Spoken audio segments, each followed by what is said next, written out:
പ്രിയ മാതാപിതാക്കളെ, സഹോദരി സഹോദരങ്ങളെ, കുഞ്ഞുമക്കളെ, ഇന്ന് നമുക്ക് വചനവിചിന്തനം ഈ 8 നോയമ്പിൻ്റെ 3-ാം ദിവസം നമുക്ക് നൽകുന്നത് നമുക്ക് ഏവർക്കും സുപരിചിതയായ ദീപ്തി തോമസ് ആണ്. ദീപ്തി സെൻറ് മേരീസ് സ്കൂളിലെ കണക്ക് അധ്യാപികയാണ്. ദീപ്തിയുടെ നേതൃപാഠവും സാമർഥ്യവും ഈ ഇടവകയ്ക്ക് എന്നും ഒരു മുതൽക്കൂട്ടാണ്. അതുകൊണ്ട് തന്നെ യുവജന പ്രസ്ഥാനത്തെ ശക്തിപ്പെടുത്തുവാനും അവർക്ക് ശരിയായ മാർഗനിർദ്ദേശം നൽകുവാനും ദീപ്തിയുടെ സേവനങ്ങൾ നമ്മൾ പ്രയോജനപ്പെടുത്തുന്നു. ദീപ്തി MCYM-ൻ്റെ ലേ ആനിമേറ്ററാണ്. അതുപോലെ ദീപ്തിയുടെ കുടുംബത്തെ പരിചയപ്പെടുത്താനാണെങ്കിൽ തോമസ് സാറിൻ്റെയും PS ത്രേസ്യാമ്മ ടീച്ചറിൻ്റെയും MCMF പ്രസിഡന്റ് PS ത്രേസ്യാമ്മ ടീച്ചറിൻ്റെയും മകളാണ്. ദീപ്തിയുടെ ഹസ്ബൻഡ് ഗൾഫിലാണ്. ഒരു മകളുണ്ട്. നമുക്ക് ദീപ്തിയുടെ വചന വിചിന്തനത്തിനായി കാതോർക്കാം. ദീപ്തിയെ സ്വാഗതിച്ചു. സ്വർഗസ്ഥനായ എൻ്റെ പിതാവിൻ്റെ ഇഷ്ടം നിറവേറ്റുന്നവനാരോ അവനാണ് എൻ്റെ സഹോദരനും സഹോദരിയും അമ്മയും. ദൈവതിരുനാമത്തിന് മഹത്വമുണ്ടായിരിക്കട്ടെ. മിശിഹായിൽ സ്നേഹം നിറഞ്ഞവരെ, വിശുദ്ധ മത്തായിയുടെ സുവിശേഷം 12-ാം അധ്യായം 46 മുതൽ 50 വരെയുള്ള തിരുവചനങ്ങളാണ് ഇന്നത്തെ നമ്മുടെ വിചിന്തനത്തിനായി തിരുസഭ നമുക്ക് നൽകിയിരിക്കുന്നത്. യേശു ജനക്കൂട്ടത്തെ പഠിപ്പിച്ചുകൊണ്ടിരുന്നപ്പോൾ അവൻ്റെ അമ്മയും സഹോദരന്മാരും ഈശോയെ കാണാൻ കടന്നു വരുന്ന ഒരു സന്ദർഭം. അവിടുത്തെ അമ്മയും സഹോദരന്മാരും വന്നിട്ടുണ്ട് എന്ന് അറിഞ്ഞപ്പോൾ ഈശോ മറുപടി പറയുന്നത് ഇങ്ങനെയാണ്: ആരാണ് എൻ്റെ അമ്മ? ആരാണ് എൻ്റെ സഹോദരൻ? ശേഷം ശിഷ്യന്മാരെ ചൂണ്ടിക്കൊണ്ട് പറയുന്നു, ഇതാ എൻ്റെ അമ്മയും സഹോദരനും. സ്വർഗസ്ഥനായ എൻ്റെ പിതാവിൻ്റെ ഇഷ്ടം നിറവേറ്റുന്നവനാരോ അവനാണ് എൻ്റെ സഹോദരനും സഹോദരിയും അമ്മയും. ഒരു വിവാദപരമായ വിഷയമാണ്, എ കോൺട്രവേഴ്ഷ്യൽ ടോപ്പിക്. ഒന്ന്, യേശു അമ്മയെ അവഹേളിച്ചു. 2, ഈശോയ്ക്ക് സഹോദരങ്ങൾ ഉണ്ടായിരുന്നു. കത്തോലിക്ക സഭയുടെ പ്രബോധനം അനുസരിച്ച് പരിശുദ്ധ അമ്മ നിത്യ കന്യകയായാണ് ജീവിച്ചിരുന്നത്. പരിശുദ്ധ അമ്മയ്ക്ക് ഈശോ അല്ലാതെ മറ്റ് മക്കളാരും ഇല്ല എന്നാണ് സഭ നമ്മെ പഠിപ്പിക്കുന്നത്. സഭയുടെ ഈ പ്രബോധനത്തെ മറികടക്കാൻ മറ്റു ചിലർ ഉപയോഗിക്കുന്ന വചന ഭാഗം കൂടിയാണ് ഇത്. വിശുദ്ധ ബൈബിളിൽ ഉടനീളം പരിശുദ്ധ അമ്മയെക്കുറിച്ച് പറയുമ്പോഴെല്ലാം ഈശോയുടെ അമ്മ എന്ന് എടുത്തു പറയുന്നതായിട്ട് നമുക്ക് കാണാൻ സാധിക്കുന്നുണ്ട്. ഈ നോമ്പിൻ്റെ ആദ്യ ദിനത്തിൽ നാം കേട്ട ദൈവവചനമാണ് കാനായിലെ കല്യാണ വിരുന്ന്. ഈശോയുടെ അമ്മ അവിടെ ഉണ്ടായിരുന്നു എന്ന് എടുത്തു പറയുന്നതായിട്ട് നമുക്ക് കാണാൻ സാധിക്കും. ഇന്നത്തെ തിരുവചനത്തിലും അങ്ങനെ തന്നെയാണ് പറയുന്നത്, അവൻ്റെ അമ്മയും സഹോദരന്മാരും. ഇനി മറ്റൊരു ഭാഗം നോക്കുകയാണെങ്കിൽ വിശുദ്ധ യോഹന്നാന്റെ സുവിശേഷം 2-ാം അധ്യായം 12-ാം വാക്യത്തിൽ, ഇതിനുശേഷം അവൻ തൻ്റെ അമ്മയോടും സഹോദരന്മാരോടും ശിഷ്യന്മാരോടും കൂടി കഫർനാമിലേക്ക് പോയി. യോഹന്നാന്റെ 7:3 അപ്പോസ്തല പ്രവർത്തനങ്ങൾ 1:14 ഇതേപോലുള്ള അഭിസംബോധനകൾ നമുക്ക് കാണാൻ സാധിക്കുന്നുണ്ട്. ഇവിടെയെങ്ങും ഈ സഹോദരന്മാരുടെ അമ്മ പരിശുദ്ധ മറിയമാണ് എന്ന് പറയുന്നില്ല. ഈ സഹോദരന്മാരെ കുറിച്ച് പറയുന്ന മറ്റു ചില ഭാഗങ്ങൾ നമുക്കൊന്ന് നോക്കാം. വിശുദ്ധ മർക്കോസിന്റെ സുവിശേഷം 6-ാം അധ്യായം 13-ാം വാക്യത്തിൽ, ഇവൻ മറിയത്തിന്റെ മകനും യാക്കോബ്, യോസേ, യൂദാസ്, ശിമയോൻ എന്നിവരുടെ സഹോദരനുമായ മരപ്പണിക്കാരനല്ലേ. ഗലാത്യയുടെ 1:19 ഇങ്ങനെ പറയുന്നു, കർത്താവിന്റെ സഹോദരനായ യാക്കോബിനെ അല്ലാതെ അപ്പോസ്തലന്മാരിൽ മറ്റാരെയും ഞാൻ കണ്ടില്ല. ഇവിടെ നമുക്ക് സഹോദരന്മാരുടെ പേരെന്താണെന്ന് മനസ്സിലാവുന്നുണ്ട്. യേശുവിൻ്റെ കാൽവരിയിലെ കുരിശുമരണ വേളയിൽ വിശുദ്ധ മത്തായിയുടെ സുവിശേഷം 27-ാം അധ്യായം 56-ാം വാക്യത്തിൽ, അക്കൂട്ടത്തിൽ മഗ്ദലിന മറിയവും യാക്കോബിൻ്റെയും ജോസഫിൻ്റെ അമ്മയായ മറിയവും സെബദീ പുത്രന്മാരുടെ അമ്മയും ഉണ്ടായിരുന്നു. ഇതിൽ നിന്ന് നമുക്കൊരു കാര്യം വ്യക്തമാണ്. ഈ സഹോദരന്മാരുടെ അമ്മയും ഒരു മറിയമാണ്. പക്ഷേ അത് പരിശുദ്ധ മറിയമാണ് എന്ന് പറയുന്നില്ല. ഇതിൽ നിന്ന് നമുക്കൊരു കാര്യം വ്യക്തമാണ്. പരിശുദ്ധ അമ്മയുടെ ഉദരത്തിൽ ഈശോ അല്ലാതെ ഒരു കുഞ്ഞും ജനിച്ചിട്ടില്ല. അങ്ങനെയെങ്കിൽ ആരാണ് ഈ സഹോദരന്മാർ? ഗ്രീക്ക് ഭാഷയിലുള്ള വിശുദ്ധ ബൈബിളിൽ അഡൽഫോസ് എന്നൊരു വാക്കാണ് ഈ തിരുവചന ഭാഗത്ത് ഉപയോഗിച്ചിരിക്കുന്നത്. അഡൽഫോസ് എന്ന വാക്കിന് ബ്രദർ, അങ്കിൾ, കസിൻ എന്നിങ്ങനെ അർത്ഥം വരുന്നുണ്ട്. ബൈബിളിൽ ഉടനീളം ഈ വാക്ക് ഉപയോഗിച്ചതായിട്ട് നമുക്ക് കാണാനും സാധിക്കുന്നുണ്ട്. പഴയ നിയമത്തിൽ ആണ് കൂടുതലും ഇത് ഉപയോഗിച്ചിരിക്കുന്നത്. ഒരു എക്സാമ്പിൾ പറയുകയാണെങ്കിൽ അബ്രഹാമിൻ്റെയും ലോത്തിൻ്റെയും ബന്ധം നമുക്ക് നല്ല ക്ലിയർ ആയിട്ട് അറിയാവുന്ന കാര്യമാണ്. അബ്രഹാം ലോത്തിൻ്റെ അങ്കിളാണ്. ഒരു വേളയിൽ അബ്രഹാം തന്നെ ലോത്തിനോട് പറയുന്നുണ്ട്, ലോത്തുമായിട്ടുള്ള ബന്ധത്തിനെ അഡൽഫോസ് എന്നൊരു വാക്ക് ഉപയോഗിച്ചാണ് പറയുന്നത്. Which definitely doesn't mean that Abraham ലോത്തിൻ്റെ ബ്രദറാണ്. അങ്ങനെയെങ്കിൽ അഡൽഫോസ് എന്നുകൊണ്ട് ഉദ്ദേശിക്കുന്നത് എ വെരി ക്ലോസ് റിലേറ്റീവ് എന്നാണ്. പരിശുദ്ധ അമ്മയിൽ നിന്ന് മറ്റു സഹോദരന്മാർ ഉണ്ടായിരുന്നെങ്കിൽ ഒരിക്കലും തൻ്റെ കുരിശു മരണ സമയത്ത് ഈശോയ്ക്ക് തൻ്റെ ശിഷ്യരിൽ ഒരുവനായ യോഹന്നാനെ അമ്മയെ ഏൽപ്പിക്കേണ്ട വരികയില്ലായിരുന്നു. പരിശുദ്ധ അമ്മ തൻ്റെ ജീവിതകാലം അത്രയും നിത്യ കന്യകയായി തന്നെയാണ് ജീവിച്ചത്. നമുക്കിനി രണ്ടാമത്തെ ഭാഗത്തിലേക്ക് വരാം. ആരാണ് എൻ്റെ അമ്മ? ആരാണ് എൻ്റെ സഹോദരന്മാർ? സ്വർഗസ്ഥനായ എൻ്റെ പിതാവിൻ്റെ ഇഷ്ടം നിറവേറ്റുന്നവനാരോ അവനാണ് എൻ്റെ സഹോദരനും സഹോദരിയും അമ്മയും.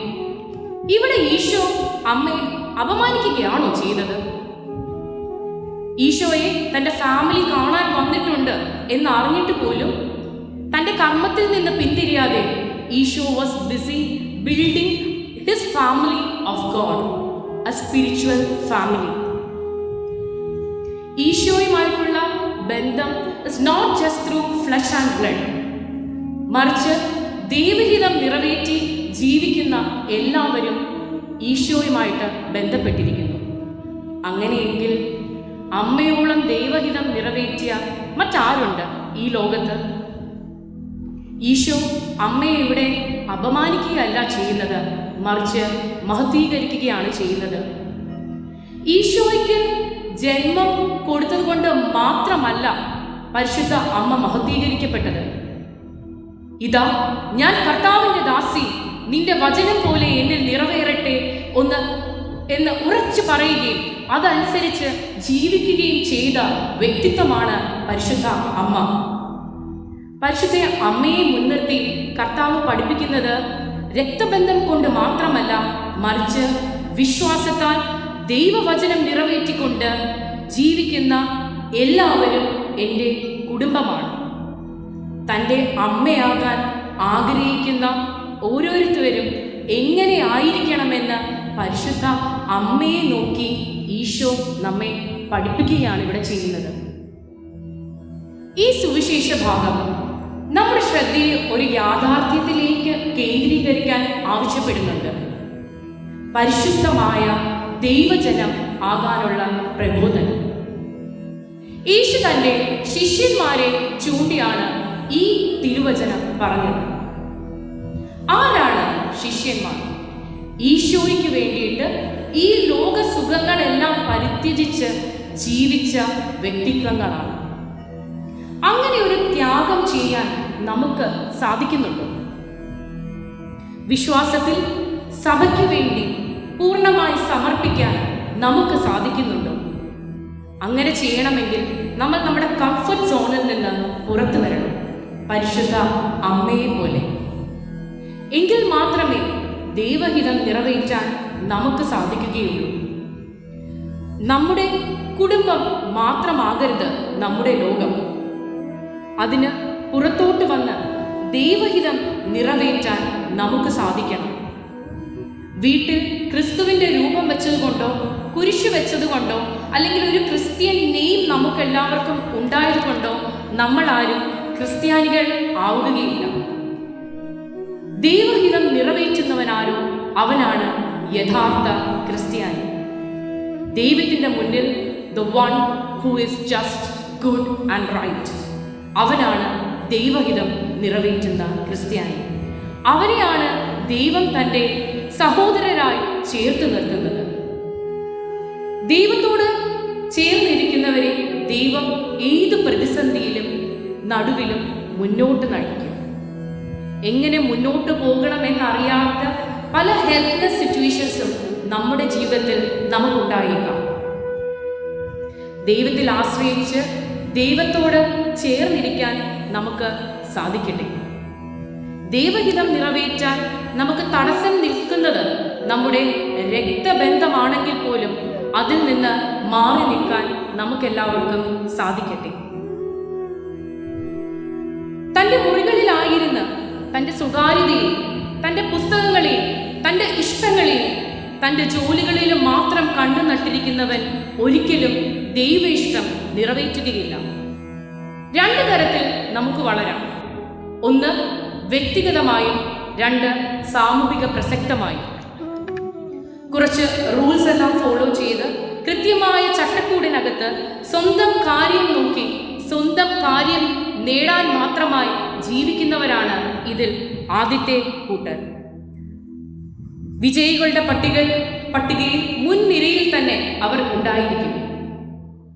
സ്വന്തം കാലടികൾ മാത്രമാണ് അവർ ശ്രദ്ധിക്കുക. തൻ്റെ മുൻപിൽ തളർന്നിരിക്കുന്നവരെ ഒരു പ്രതിബന്ധമായി കാണാൻ മാത്രമേ അവർക്ക് സാധിക്കുകയുള്ളൂ.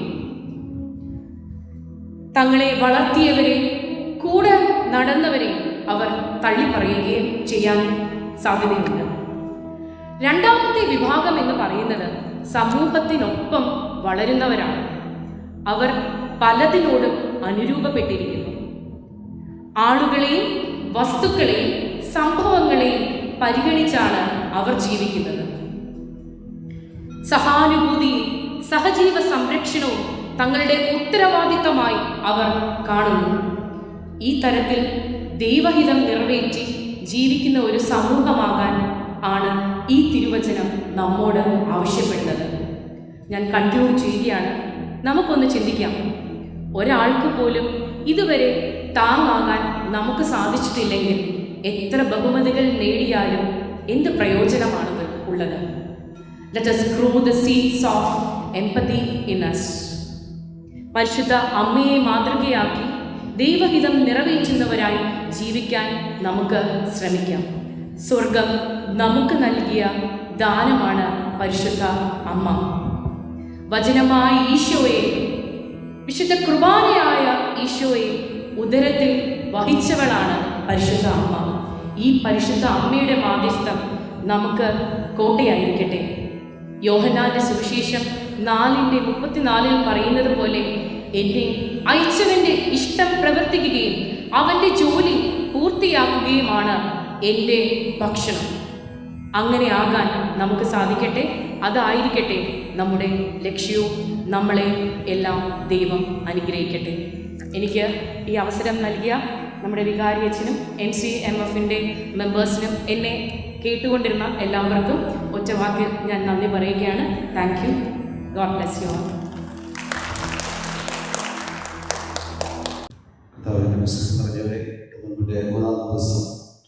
വലിയ നല്ല ചിന്തകൾ നമുക്ക് ലഭിക്കുകയായിരുന്നു. ശുദ്ധകുർബാന നമ്മൾ പ്രാർത്ഥിക്കുന്ന കാര്യമാണ്.